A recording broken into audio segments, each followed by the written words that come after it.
இந்த தீபாவளியை உங்கள் குடும்பத்துடன் சந்தோஷமாக கொண்டாட ஹிந்துஸ்தான் கிராக்கர்ஸ் தரம் விலை உயர்ந்ததல்ல, விலை மதிப்பற்றது. நேரடி தொடர்புக்கு 6385522149 அல்லது 9597535413 என்ற எண்ணில் தொடர்பு கொள்ளவும். Hindustan crackers, Sivakasi.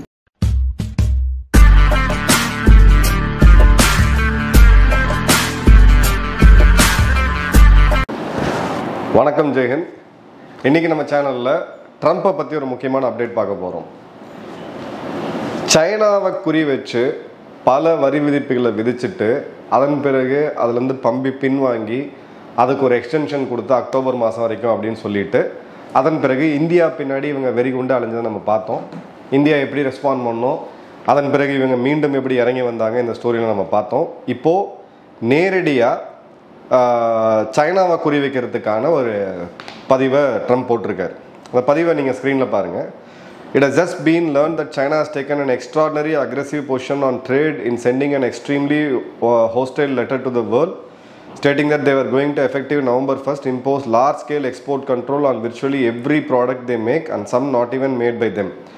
This affects all countries without expectation and was obviously a plan devised by them years ago. It's absolutely unheard on the international trade and a moral disgrace in dealing with other nations. Based on the fact that China has taken an unprecedented position and speaking only for the USA and not other nations who are similarly threatened, starting November 1st, 2025 or sooner, depending on any further action or changes taken by China, the USA will impose a tariff of 100% on China over and above any tariff that are currently paying. Also, November 1st, we will import export controls on any and all critical software. It is impossible to believe that China would have taken such an action, but they have, and the rest is history. Thank you for your attention in this matter. Donald J. Trump. So, என்ன நடந்துச்சு? China கிட்ட ஒரு மிகப்பெரிய குடுமி இருக்குன்னு நம்ம எல்லாம் இதுக்கு முன்னாடி பேசியிருக்கோம். அது என்ன அப்படின்னு பார்த்தீங்க, அவங்க கிட்ட இருக்கக்கூடிய ரேர் எர்த் மினரல்ஸ்.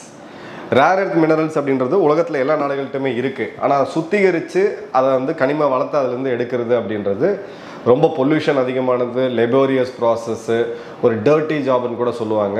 ஒரு காலத்தில் கோலோச்சிய நாடு அப்படி யாருன்னு பார்த்தீங்கன்னா அமெரிக்கா தான். அப்புறம் இந்த முட்டாள்கள் என்ன நினச்சாங்கன்னா, இல்லை இந்த மாதிரி வேலையெல்லாம் நம்ம பண்ணக்கூடாது, தொழில்நுட்பம், டெக்னாலஜி, ஒயிட் காலர் ஜாப் தான் பண்ணணும்னு சொல்லிட்டு வெளியே வந்தாங்க. கடந்த 30 வருடத்தில் சைனா அதை பக்கவாக சிறை பிடிச்சிருக்காங்க. இந்த இடத்துல ஃபுல்லாக மோனோபொலி அப்படின்றது சைனாட்ட இருக்குது. இப்போது 100% இறக்குமதி வரி அடிஷ்னலாக, ஏற்கனவே இருக்கக்கூடிய 30%க்கு அடிஷ்னலாக 100% வரியை நவம்பர் 1லேருந்து வச்சிருக்காரு. இதுக்கு சைனா பதிலுக்கு ஏதாவது பண்ணாங்கன்னா அதை நாங்கள் முன்னாடியே வரி விதிப்போம் அப்படின்றது தான் இது. இப்போது அதன் பிறகு நவம்பர் 1லேருந்து export control on any and all critical software.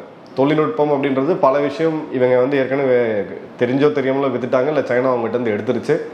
இப்போ வரக்கூடிய நவம்பர் 1லேருந்து கிரிட்டிக்கல் டெக்னாலஜிஸுமே கொடுக்க மாட்டோம் அப்படின்னு சொல்லியிருக்காங்க. இது கிளியர் கட்டாக எக்ஸ்போர்ட் கர்ப் இன்னைக்கு இவங்க இறுக்கி பிடிச்சிட்டாங்க. இப்போ இம்பேக்ட் எந்த அளவுக்கு வருதுன்னு பாருங்கள். கிரிப்டோ கரன்சி நிறையா பேருக்கு நான் சொல்லியிருக்கேன், இது ஒரு வாலட்டைலான, ஒரு பேக்கிங் இல்லாத ஒரு ட்ரேடு, ரொம்ப கேர்ஃபுல்லாக இருக்கணும்னு சொல்லிட்டு ஒரே நாளில் $10 பில்லியன் வைப் அவுட் ஆயிருக்கு. இந்த அறிவிப்பு வந்த உடனே சைனா அரசாங்கம் தங்ககிட்ட இருந்த கிரிப்டோ கரன்சி எல்லாத்தையுமே மேசிவாக விற்றதுனால கிரிப்டோ கரன்சி எக்ஸ்சேஞ்ச் பார்த்தீங்கன்னா மிக வரலாற்றுலேயே அதை கிரிப்டோ கரன்சி ஆரம்பித்து இன்னி வரைக்கும் பார்க்காத சரிவை நேற்று ஒரே நாளில் பார்த்துச்சு. அமெரிக்காவுடைய நாஸ்டாக் 3.6% வீழ்ச்சியை சந்திச்சிருக்கு. S&P 500 இன்னொரு ஸ்டாக் எக்ஸ்சேஞ்ச் பார்த்தீங்கன்னா 2.7%, கிட்டத்தட்ட $1.5 ட்ரில்லியன் அளவுக்கான இந்தியாவுடைய 25% பொருளாதாரம் அளவுக்கான பங்கு ஒரே நாளில் காலியாக இருக்குது. வால் ஸ்ட்ரீட் பார்த்தீங்க அப்படின்னா ஏப்ரலுக்கு அப்புறம் ஒரே சிங்கிள் லார்ஜஸ்ட் இந்த டீப் சீக் அறிவிச்ச அன்னைக்கு விழுந்தது. அதன் பிறகு பார்த்தீங்கன்னா இன்னைக்கு மிகப்பெரிய வீழ்ச்சியை சந்திச்சிருக்காங்க. இப்போ எவ்வளோ இருக்குது அப்படின்றத பார்ப்போம். 30% இறக்குமதி வரி அப்படின்றது இன்னைக்கு சைனாவோட எல்லா பொருட்கள் மேலேயும் இருக்குது. சைனா பதிலுக்கு 10% வரியை அமெரிக்கா மேலே விதிச்சாங்க, அமெரிக்க பொருட்கள் மேலே. அதன் பிறகு பார்த்தீங்க அப்படின்னா 100% இப்போ விதிச்சிருக்காங்க. ஸோ 100 ஏற்கனவே இருக்கக்கூடிய 30, இப்போ கிட்டத்தட்ட 150%. ஏன்னா 30க்கு மேலே 100 விதிக்கிறாங்க, 30 + 100 விதிக்கலை. அப்போது ஒரு 130-140% டேரிஃப் இருந்துச்சுன்னா இப்போ சைனாவுடைய பொருட்கள் அப்படின்றது மிகப்பெரிய ஒரு விலையேற்றத்தை அமெரிக்காவில் சந்திக்கும். ஏற்கனவே சொன்ன மாதிரி இது சைனாவை பாதிக்குமானா கண்டிப்பாக சைனாவை பாதிக்கும். அதை விட அதிகமான பாதிப்பு யாருக்கு வரும்னு பார்த்தீங்கன்னா அமெரிக்காவுடைய கன்சியூமர்ஸ்க்கு. இப்போது இது கிளியர் கட்டாக எக்கனாமிக்ஸ் சொல்கிறது பார்த்தீங்க அப்படின்னா உலகத்தை மீண்டும் ஒரு ஸ்லோடவுனில் ரிசெஷனில் கொண்டு போகிறதுக்கான ஒரு நடவடிக்கை தான் இது அப்படின்ட்டு. இப்போ சைனாவோடைய குடுமி என்ன, அவங்க என்னத்தை கண்ட்ரோல் பண்ணுறாங்க, அமெரிக்கா இந்த அளவுக்கு அதிர்றதுக்கு காரணம் என்ன அப்படின்னு பார்த்தீங்கன்னா சைனாவோடைய எக்ஸ்போர்ட் ரேர் எர்த் மினரல்ஸ் மற்றும் மேக்னெட்ஸ் இது மிசைல் டெக்னாலஜியில் ஆரம்பித்து ஃப்ரிட்ஜு வாஷிங் மிஷின்லேருந்து எல்லாத்துலேயுமே இருக்குது. ஸோ அமெரிக்காவில் இருக்கக்கூடிய இராணுவ தளவாடங்கள், கிரிட்டிக்கல் டெக்னாலஜிஸு, டெலிகாம், இன்ஃப்ராஸ்ட்ரக்சர் மற்றும் செமிகண்டக்டர்ஸ், இந்த மினரல்ஸ் இல்லாமல் மெட்டல்ஸ் இல்லாமல் பண்ண முடியாது. சைனா இதில் பர்மிட் சிஸ்டத்தை கொண்டு வந்துட்டாங்க. ஸோ அவங்க யாருக்கு நினைக்கிறாங்களோ அவங்களுக்கு மட்டும்தான் கொடுக்க முடியும் அப்படின்னு சொல்லிட்டு. அதன் பிறகு பார்த்தீங்க அப்படின்னா இந்த மைனிங் அண்ட் ரிஃபைனிங் இப்போ ஒன்று அவங்க சுத்திகரித்து அனுப்பக்கூடிய எண்டு ப்ராடக்ட் மேலே பர்மிட்டை போட்டு விட்டாங்க, அமெரிக்காவுக்கு கொடுக்க மாட்டாங்க. ரெண்டாவது என்ன பண்ணியிருக்காங்கன்னா இப்போ இவங்க போய் சேல்ஸ்மேன் போயிட்டு பேசணும் பார்த்தீங்கன்னா அந்த அசீம் முனீரும் ஷபாஸ் ஷெரீஃபும், அப்போ அங்கே கனிம வளங்கள் இருக்குது, அதை சுத்திகரிக்கிறது உங்களுக்கு என்ன வேணும், மிஷினரி வேணும். அந்த மிஷினரி யார் தயாரிக்கிறாங்க, சைனா மட்டும் தான் தயாரிக்கிறாங்க. அது மேலேயும் அவங்க ரெஸ்ட்ரிக்ஷன்ஸ் போட்டாங்க. இது வேர்ல்டை கேப்டிவாக உலகத்தை நெருக்கக்கூடிய பிணைய கைதியாக வைக்கக்கூடிய ஒரு வேலையை இவங்க பார்த்துருக்காங்க. சைனா ரொம்ப ஹோஸ்டைலாக மாறிடுச்சு அப்படின்னு சொல்லிட்டு. இப்போ சைனா கிட்ட என்னென்ன கண்ட்ரோல் பண்ணுறாங்க, சைனா 70% ரேர் எர்த் மைனிங்கை சைனா கண்ட்ரோல் பண்ணுது. 1 2 இல்லை 70%. 90% மேக்னெட்டிக் ப்ரொடக்ஷனை சைனா கண்ட்ரோல் பண்ணுது. Centre of strategic and international ஸ்டடீஸோடைய டேட்டா இது. அதன் பிறகு பார்த்தீங்கன்னா 17 மெட்டாலிக் எலிமெண்ட், ரேர் எர்த் அப்படின்றது 17 மெட்டாலிக் எலிமெண்ட் உங்கள் smart phone, electric vehicles, wind turbines, missiles, aircraft, fighter ஜெட்ஸ், radar, அப்படியே அடுக்கிக்கிட்டே போகலாம். எல்லாத்துலேயுமே இந்த 17 மினரல்ஸோடைய மெட்டல்ஸோடைய இது அவசியம் தேவைப்படுது. அதை ஃபுல்லாக சைனா தான் கண்ட்ரோல் பண்ணிகிட்டு இருக்காங்க. So green and defence technology இது எல்லாமே இந்த மினரல்ஸ் இல்லாமல் பண்ண முடியாது. அமெரிக்காட்ட தொழில்நுட்பம் இருக்குது, கடைசியாக அந்த மெட்டல் வேணும் இல்லைங்களா, அது இல்லை இப்போ உங்ககிட்ட. இப்போ சைனா இன்னொரு வேலையும் பண்ணாங்க. இதை இந்தியாவுக்கும் தடை செய்தாங்க. பல நிறுவனங்கள் உங்களுக்கு கார் டெலிவரி லேட்டாக கிடைக்குது அப்படின்னா இது ஒரு முக்கியமான காரணம் அதுக்கு. ஏன்னா கார் தொழில்நுட்பத்தில் உற்பத்தியில் ஒரு சில முக்கியமான மினரல்ஸ்லாம் அதில் ஆட் பண்ணுவாங்க. அதை வச்சு தான் சில உலோகங்கள் தயாரிக்கப்படுது. இப்போது சைனா இந்தியாவுடைய உறவு சீர்பட்ட பிறகு இந்த தடையை சைனா நீக்கினாங்க. ஆனால் அவங்க இந்தியாட்ட இப்போ என்ன சொல்லியிருக்காங்கன்னா உங்கள் தேவைக்கு நீங்கள் வாங்கி பயன்படுத்துங்க, உங்களோட நிறுவனங்கள் எக்காரணத்தை கொண்டும் எங்கள் நாட்டிலேருந்து இறக்குமதி செய்து அதை அமெரிக்காவுக்கு ஏற்றுமதி செய்யக்கூடாது.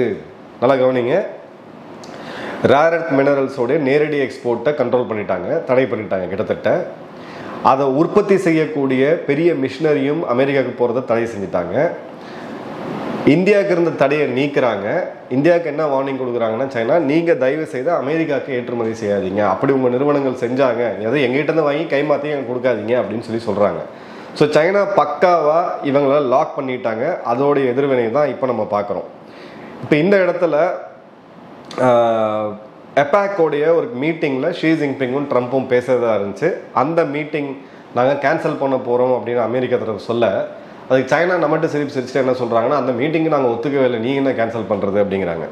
ஸோ இந்த இடம் பார்த்தீங்க அப்படின்னா சவுத் கொரியாவில் இந்த மீட்டிங் நடந்திருக்கணும். ஸோ கண்டிப்பாக இந்த இடத்துல இவங்க 2 பேருமே மீட் பண்ண போகிறது கிடையாது. பீஜிங் என்ன சொல்கிறாங்கன்னா இந்த மீட்டிங் பற்றி நாங்கள் கன்ஃபர்மேஷனே கொடுக்கல, நீங்கள் வந்தால் என்ன வராட்டி என்ன அப்படின்னு சொல்லிட்டு தட்டி கழிச்சிட்டு போகிறாங்க.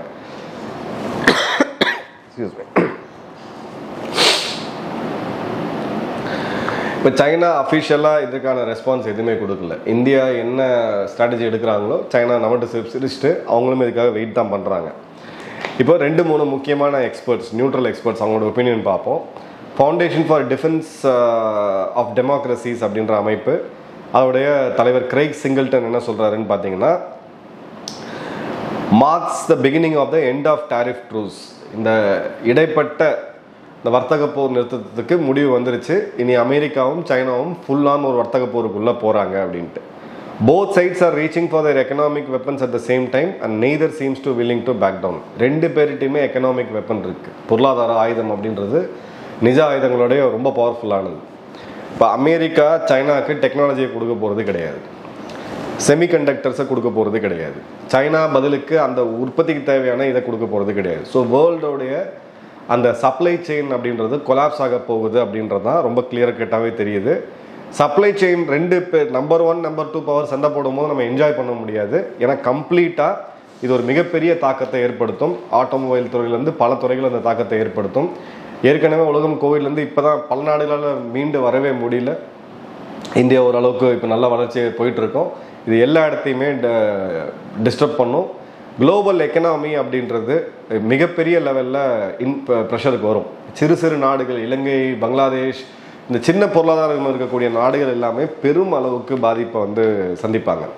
இப்போ சமீபத்தில் கோவாவில் நடந்த ஒரு கான்ஃபரன்ஸுக்கு நான் போயிருந்தபோது அங்கே இருக்கக்கூடிய ஒரு அரசு அதிகாரி சிஎம் ஆஃபீஸில் இருக்கவர் சொன்னார், கோவாவுடைய டூரிசம் அப்படின்றது பெருமளவு பாதிக்கப்பட்டிருக்கு. ஏன்னா அவங்க வெளிநாட்டிலேருந்து வரக்கூடிய டூரிஸ்ட் அதிகமாக பார்த்தீங்கன்னா உக்ரைன் மற்றும் ரஷ்யாவிலேருந்து வராங்க. 2 நாடுமே சண்டையில் இருக்குது. அதை எப்படி அடுத்தது கொண்டு போகலாம் அப்படின்னு சொல்லி சில கருத்துக்கள்லாம் கேட்டாங்க. ஒரு விஷயம் நான் உங்களுக்கு வெளிநாட்டில் வாழக்கூடிய நம்மளுடைய நண்பர்களுக்கு தெளிவாக சொல்கிறேன். இது ஒரு அசம்ஷன், நான் எக்கனாமிக்ஸ் கிடையாது. பட் ஜியோ பொலிட்டிக்கலாக பார்க்கும் பொழுது உங்களுடைய சேமிப்பு அப்படின்றது நீங்கள் வேலை செய்கிற நாடு இல்லை அங்கே இருக்கக்கூடிய வாழக்கூடிய நாட்டில் கம்மியாக வச்சுட்டு முடிஞ்ச வரைக்கும் அது இந்தியாவில் வைக்கக்கூடிய வழியை பாருங்கள். நிலமாவோ இல்லை உங்களுக்கு ஏதோ ஒரு ஃபார்ம் ஆஃப் இன்வெஸ்ட்மெண்ட்டில் வைக்க பாருங்கள். ஏன்னா இந்த அன்சர்டனிட்டி எப்போ எது நடக்கும் அப்படின்றது ரொம்ப அன்சர்டனாக இருக்குது. இதை நான் உங்களை பயப்படுத்த சொல்லலை, எனக்கு தெரிஞ்ச நான் அனலைஸ் பண்ணுற வரைக்கும் இருக்கக்கூடிய ஒரு கருத்தை நான் சொல்கிறேன். ஏன்னா இது எப்படி போய் முடியுன்றது யாருக்குமே தெரியாது. இப்போ இந்தியா பார்த்தீங்க அப்படின்னா கிரிட்டிக்கல் எலக்ட்ரானிக் காம்பனன்ட்ஸ் அண்ட் ரா மெட்டீரியலை அமெரிக்காட்டந்தும் வாங்குகிறோம், சைனாக்கிட்டந்தும் நம்ம வாங்குகிறோம். இந்தியாவுடைய ரேர் எர்த் பேஸ்ட் காம்பனன்ட்ஸ்ன்றது டிஃபென்ஸ் மற்றும் எலக்ட்ரானிக்ஸில் மிக அதிக லெவலில் இருக்குது. இந்த சண்டை பெருசாச்சு அப்படின்னா இந்தியாவுடைய உற்பத்தி துறையை அது மிகப்பெரிய லெவலில் பாதிக்கும். ஸோ இந்த இடத்துல நமக்கு என்ன மாதிரியான ஆல்டர்னேட் இருக்குன்னு பார்த்தீங்கன்னா, நான் ஏற்கனவே சொன்ன மாதிரி நமீபியாவில் ஆரம்பித்து இப்போ இருக்கக்கூடிய ஆப்கானிஸ்தான்லேருந்து இப்போலேருந்து நம்ம போர்க்கால அடிப்படையில் நமக்கு தேவையான மினரல்ஸ் எல்லாம் நம்மளுடைய நட்பு நாடுகளுடைய அந்த பார்ட்னர்ஷிப் போட்டு ரிஃபைன் பண்ணி தற்சார்பு நிலைக்கு நம்மளை கொண்டு வரதுக்கான வேலையை பார்க்கணும். பட் இது ஒரு 5 கூட கிடையாது, ஒரு 10 to 15 வருஷம் ப்ராஜெக்ட் இது. இப்போ இந்த இடைப்பட்ட காலத்தில் இந்த ஷாக்கை நம்மளும் ஏற்றுக்கிட்டு தான் ஆகணும். இப்போது ட்ரம்ப்போடைய ஸ்டைலுக்கு வருவோம். ஸோ இதை அறிவிச்சாச்சு, 1 நவம்பர்லேருந்து டாரிஃப் போட்டுருவாரா அப்படின்னா சைனா இதில் இறங்கி வராத வரைக்கும் அந்த இதை பண்ணுவாப்பில். ஸோ ட்ரம்ப்போடைய கிளாசிக் ஸ்ட்ராட்டஜி என்ன? ஃபஸ்ட்டு ஒரு அதிரடியான அறிவிப்பு கொடுத்து எதிரியை நிலைகுலைய வச்சு அதுக்கப்புறம் போய் பேச்சுவார்த்தை நடத்தி வேணுங்கிறத இதை பெற்றுக்கிறது. ஆனால் ட்ரம்ப்போடைய இந்த பதிவை பார்க்கும் பொழுது இந்தியா மேலே போட்ட பதிவெல்லாம் பார்த்தீங்கன்னா 4-5 லைன். இது ஏதோ உட்காந்து புலம்பி ஒரு வலிமையானவன் பேசுகிற மாதிரியே இல்லை. ட்ரம்ப்போடைய இந்த பதிவு அப்படின்றது நாங்கள் பாதிக்கப்பட்டோம், எங்கள் உலக நாடுகள் எல்லாம் பாதிக்கப்படுது, நீங்கள் நம்பர் 2 பவர்கிட்ட போய் நம்பர் 1 பவர் கெஞ்சிற தோணியில் தான் ரொம்ப ஒரு அங்கலாய்ப்பில் பேசுகிற மாதிரி தான் இந்த பதிவு போட்டிருக்காரு. ஓகே, சைனாவால் இது ரொம்ப நாள் கட்டுப்படுத்த முடியுமா? கண்டிப்பாக முடியாது. சைனாவுடைய அந்த ஆணி வேறே அவங்களுடைய உற்பத்தி துறை தான். அமெரிக்கா அவங்களுக்கு ஒரு மிகப்பெரிய மார்க்கெட்டு. அமெரிக்காவுடைய டிமாண்டு கம்மியாச்சுன்னா சைனா ஷேக் பண்ணும். ஏற்கனவே உற்பத்தி துறையில் அவங்க ரொம்ப வீக்காக இருக்கிறாங்க. இப்போ உதாரணத்துக்கு ஈவி எலக்ட்ரிக் வெஹிக்கிள் தயாரிக்கக்கூடிய கம்பெனி மட்டுமே பார்த்தீங்கன்னா ஒரு 500 கம்பெனி இருக்குது, 500 பிராண்ட் இருக்குது. யோசிச்சு பாருங்கள், அவ்வளோ பெரிய மார்க்கெட்டை அவங்க உருவாக்கி வச்சுருக்காங்க. அதை எக்ஸ்போர்ட்டும் பண்ணுறாங்க. ஸோ சைனாவாலேயும் இதை ரொம்ப நாள் ஹோல்ட் பண்ண முடியாது.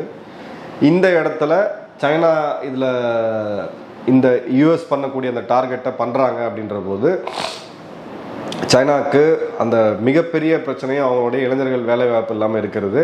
ஸோ சைனாவில் உள்ளுக்குள்ளே சில விஷயங்கள் அமெரிக்கா பண்ணிகிட்டு இருக்காங்க. இதை கொலாப்ஸ் பண்ணுறதுக்கான வேலையும் பார்ப்பாங்க. பட் ரொம்ப ஒரு அன்சர்டனான ஒரு பாதையை நோக்கி தான் இப்போ உலகம் போயிட்டுருக்கு. இப்போ சைனாவை அமெரிக்கா எதிர்கொள்ளணும் அப்படின்னாங்கன்னா இந்தியாவோட நட்போட வந்து தான் ஆகணும். ஸோ நமக்கு இருக்கக்கூடிய ட்ரேட் டாரிஃப் பிரச்சனையும் வெகு விரைவில் முடிவுக்கு வரும் நம்புவோம். பட் சைனாவுடைய இந்த அமெரிக்கா சைனாவுடைய கன்ஃபரன்டேஷன் அப்படின்றது இதில் யார் ஜெயிப்பாங்க யார் தோப்பாங்க அப்படின்னா கண்டிப்பாக அதை நம்ம அனுமானிக்கவே முடியாது. எப்படி போகுது அப்படின்றத பார்த்துட்டு இன்னொரு வீடியோவில் சந்திப்போம். உங்கள் கமெண்ட்ஸ்ன்றதை கமெண்ட் பாக்ஸில் போடுங்க. நன்றி, வணக்கம், ஜெய் ஹிந்த்.